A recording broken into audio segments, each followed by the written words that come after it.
Action News, Delaware Valley's leading news program, with Scott Palmer, Dave Roberts, Lisa Thomas-Laurie, and Mark Howard. Good evening. In the news, Lisa's off tonight. Rob Jennings joins us. In the news, Camden's Campbell's Soup announces nearly 200 layoffs despite posting a record profit. And conflicting reports tonight on whether Saddam Hussein's troops are involved in more fighting in Iraq.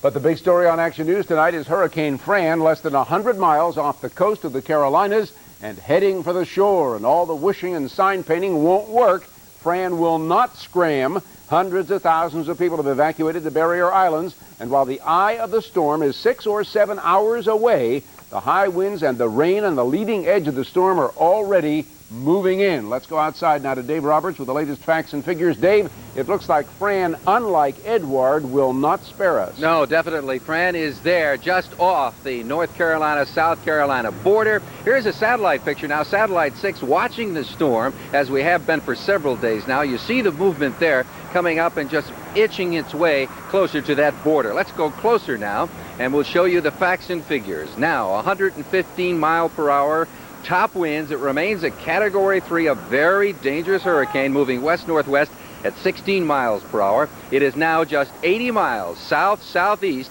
of that South Carolina-North Carolina border. All right, what does that mean for us in terms of, there you go, is a live picture of Cape Hatteras, and you can see that live radar shot there, that heavy cell, the leading edge of the storm, as it's making landfall just about right on that point between the border there of North and South Carolina. That's a live picture from Action Radar. Here's a projection now. Once it does get on land, by about noon on Friday, we're expecting it to go right up the middle of the state, be close to the Virginia border there in North Carolina, Virginia, and then by midnight on Friday, you can see it making its way through Maryland on into central Pennsylvania.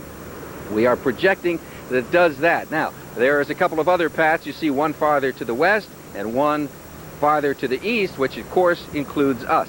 Depending on Fran's path, after it does hit land, that will indicate how much rain and how strong the winds are here in the tri-state area. We just have to watch and wait. But for now, the people along that South Carolina, North Carolina border are getting hit and getting hit hard. That's the latest. Rob? Thanks, Dave. As we said earlier, residents in the Carolinas are hoping for the best, but they're preparing for the worst. Action News reporter Cecily Tynan was in Charleston, South Carolina for live reports last night at 11 and again today at noon.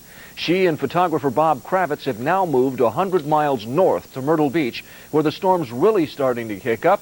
And as you're about to see, it's also affecting our satellite link from South Carolina.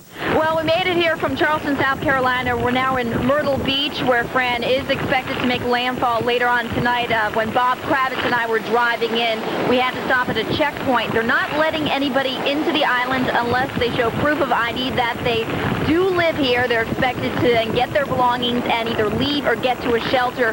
Curfews have been extended. If you're seen walking around the beach, a police car will come by and tell you to get inside, seek shelter. The wind is certainly already at tropical storm force and expected to get to hurricane storm force a little bit later on.